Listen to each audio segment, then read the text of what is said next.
الحمد لله رب العالمين والصلاة والسلام على سيد الأنبياء والمرسلين محمد وعلى آله وصحبه أجمعين أما بعد فأعوذ بالله من الشيطان الرجيم بسم الله الرحمن الرحيم وقضى ربك ألا تعبدوا إلا إياه وبالوالدين إحسانا۔ اللہ رب العزت کا ارشاد ہے کہ تمہارے رب نے فیصلہ فرما دیا ہے کہ تم اسی کی عبادت کرو اور والدین کے ساتھ حسن سلوک کرو۔ اسلام میں حقوق کی بڑی اہمیت ہے، اور دو حقوق ایسے ہیں جن پر دین کا پورا انحصار ہے۔ ایک حق اللہ رب العزت کا ہے اور دوسرا حق بندوں کا ہے۔ اللہ رب العزت کے حق کا مطلب یہ ہے کہ اس کی عبادت کی جائے، اس کو ایک مانا جائے، اس کے ساتھ کسی کو شریک نہ کیا جائے۔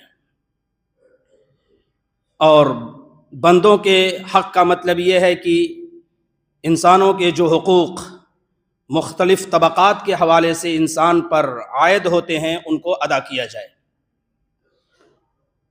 بندوں کے حقوق میں سب سے پہلا حق والدین کا حق ہے، ماں باپ کا حق ہے۔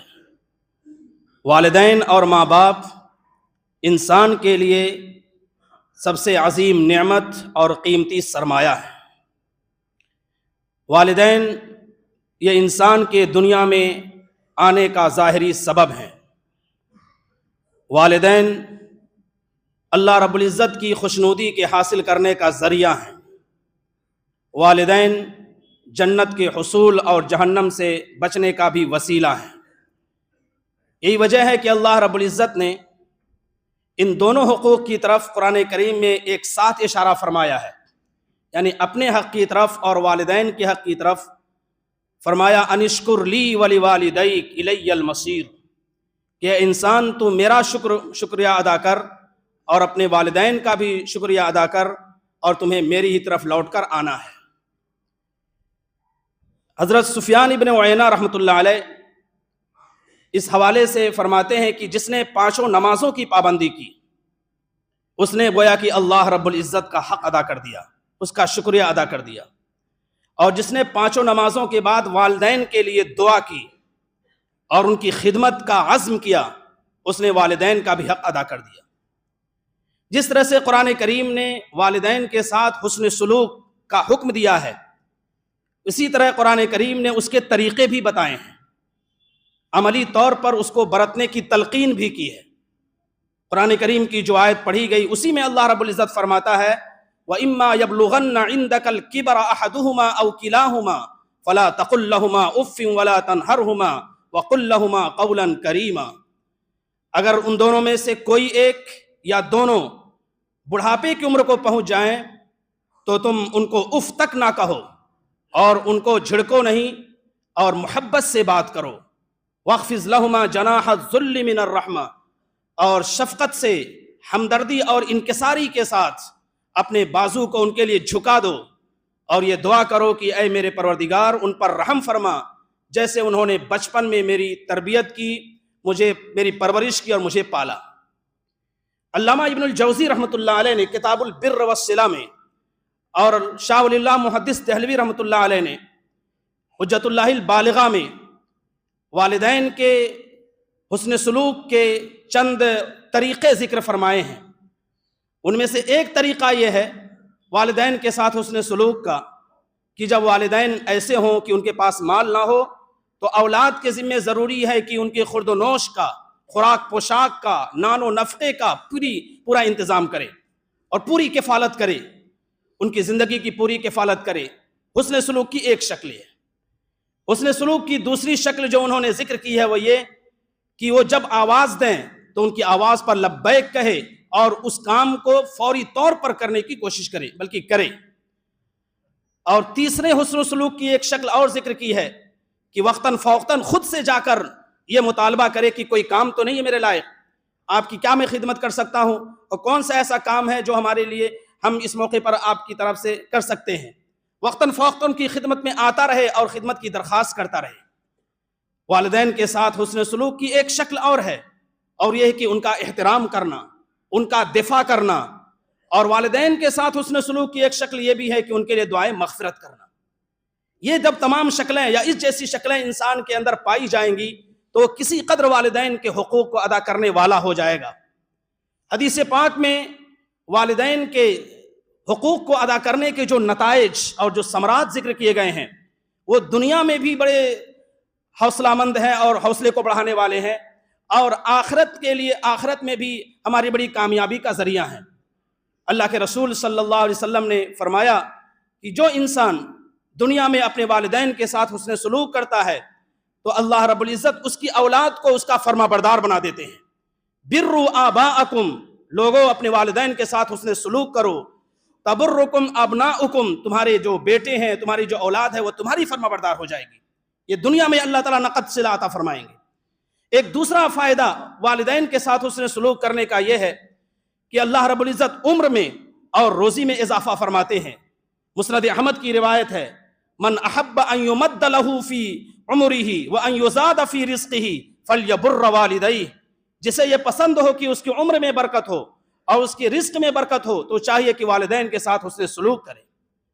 حضرت عبداللہ ابن عباس رضی اللہ تعالیٰ عنہ کا مشہور قول ہے جو کتابوں میں درج ہے کہ جو شخص صبح اس حال میں کرتا ہے کہ وہ اپنے والدین کی خدمت سے صبح کا آغاز کرتا ہے، صبح کے وقت اپنے والدین کی خدمت کرتا ہے، تو اللہ رب العزت اس کے اس عمل کی وجہ سے جو اس نے اللہ رب العزت کی رضا کے لیے کیا ہے، جنت کے دروازے اس کے لیے کھول دیتے ہیں اور اس کے اعمال نامے کی ترازو کو وزنی کر دیتے ہیں، اور پھر جہنم کو اس کے لیے دور کر دیتے ہیں اور اس کی کامیابی کا فیصلہ فرما دیا کرتے ہیں۔ تو والدین کے ساتھ حسن سلوک کے جو انعامات ہیں وہ دنیا میں بھی اور آخرت میں بھی مرتب ہوتے ہیں۔ شرط یہ ہے کہ انسان جذبے کے ساتھ، حوصلے کے ساتھ، اچھی نیت کے ساتھ، رضا الہی کے ساتھ کرے۔ اور اللہ کے رسول صلی اللہ علیہ وسلم نے تو اخروی نتیجے کے حوالے سے یہ مشہور قول ارشاد فرمایا کہ رضا رب فی رضا الوالد، کہ اللہ رب العزت خوش ہوتے ہیں والدین کے خوش ہونے سے، اور اللہ رب العزت ناراض ہوتے ہیں والدین کے ناراض ہونے سے۔ تو والدین ہمارے لیے قیمتی سرمایہ اور تحفہ ہیں، ان کی خدمت کرنا، ان کی عزت کرنا، ان کا احترام کرنا ضروری ہے۔ خاص طور سے ماں کا درجہ 3 گنا بڑھا ہوا ہے، اور پھر اس کے بعد باپ کا درجہ ہے، لیکن دونوں کی خدمت، دونوں کا احترام شریعت میں ضروری ہے۔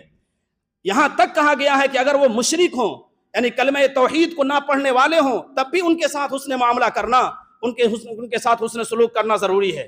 لیکن اگر وہ کفر پر مجبور کریں، شرک پر مجبور کریں، توحید کے مخالف جذبات پر مجبور کریں، صاف آیا ہے قرآن کریم میں ایسے معاملات میں ان کی اطاعت بالکل نہیں کی جائے گی۔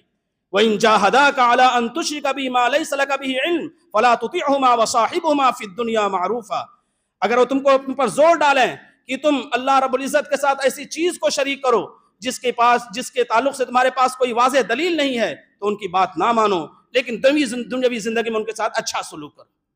والدین کے ساتھ دنیا میں اچھا معاملہ جس طرح کرنا ہے، ایسے ان کے انتقال کے بعد بھی چند حقوق ہیں، ان کا بھی لحاظ رکھنا ضروری ہے۔